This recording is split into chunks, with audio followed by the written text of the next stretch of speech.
এই আরাফাত, একটু নিজের দিকেও তাকাও। নোংরা জুতো, ছেঁড়া জিন্স, শার্টে কালো দাগ। কমপক্ষে নিজের চুলটুকু তো ঠিক করতে পারো। এই যে শোনো, একটু দাঁড়াও। আবার কি হলো?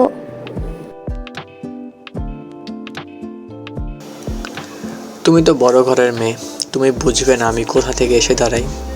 জীবন সবার জন্য সমান হয় না, এটা একটা বাজে খেলা। আমি এমন একজন অযোগ্য মানুষ যাকে মানুষ অদ্ভুত চোখে দেখে, যে কারোর সাথে কথা বলতে গেলেই সংকোচ লাগে, যার তোমার মতো যোগ্য মেয়ের সাথে কোনো তুলনাই হয় না।